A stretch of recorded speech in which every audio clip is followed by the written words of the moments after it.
नमस्कार, आप देख रहे हैं सी न्यूज़ भारत और मैं हूं ऋषभ सक्सेना। राजनांदगांव में बौद्ध समाज के लिए अहम माने जाने वाले बौद्ध कल्याण समिति के अध्यक्ष पद का चुनाव आज शांतिपूर्ण ढंग से संपन्न हुआ।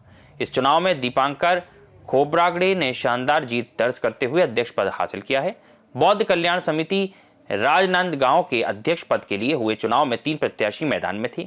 वंदना मेश्राम, विजय रंगारी और दीपांकर खोब्रागड़े। देर शाम मतगणना के बाद घोषित नतीजों में दीपांकर खोब्रागड़े ने अपने निकटतम प्रतिद्वंदी वंदना मेश्राम को 501 मतों के बड़े अंतर से हराकर जीत दर्ज की है।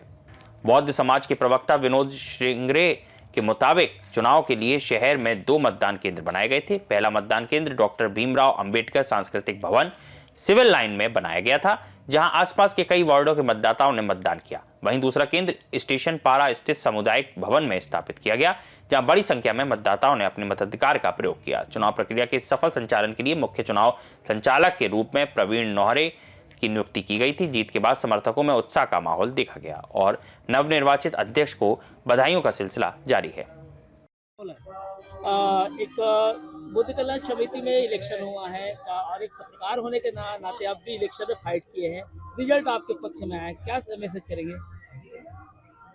बौद्ध कल्याण समिति एक सामाजिक संस्था है और इनके बहुत सारे दायित्व है जिसको चुनाव के बाद में पूरे करने वाली स्थितियां है। चूंकि चुनाव था और चुनाव में 3 प्रत्याशी इस मैदान में थे, जिसमें विजयी मैं घोषित हुआ हूं, पर विजयी घोषित सिर्फ मैं हुआ हूं, बाकी पूरा समाज विजयी हुआ है और हम सब एक साथ मिलकर काम करेंगे और समाज की गति को आगे बढ़ाएंगे और इसी चीज़ों को लेकर बौद्ध कल्याण समिति सभी जगह एक ताकतवर संस्था के रूप में सामने आएगी।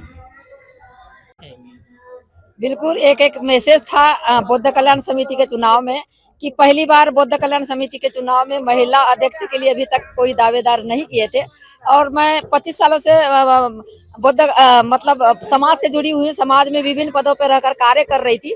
मैं एक महिला नेतृत्व को भी आगे लाने के लिए और धम्म के कार्य को गतिमान करने के लिए समाज में महिलाओं की बराबर भागीदारी हो, इस उद्देश्य से लेकर मैं बौद्ध कल्याण समिति के लिए अध्यक्ष पद के लिए एक नेतृत्व के लिए मतलब मैं आगे आई हूँ और मैं तमाम बहनों और भाइयों से के लिए भी मतलब एक संदेश देना चाहती थी, क्योंकि हमारा जो बौद्ध कल्याण समिति में जो है ना चुनाव थोड़ा विवादित चल रहा था। खैर किसी भी समाज में थोड़ा बहुत विवाद तो होते रहता है, लेकिन क्या है कि मतलब सामने अध्यक्ष बनने के लिए नहीं आ रहे थे, तो सबसे पहले तो कदम मैंने उठा के एक माहौल बनाया था कि नहीं, एक चुनाव होने के बाद भी हम नया अध्यक्ष हो, चाहे वो पुरुष बने चाहे वो एक महिला बने।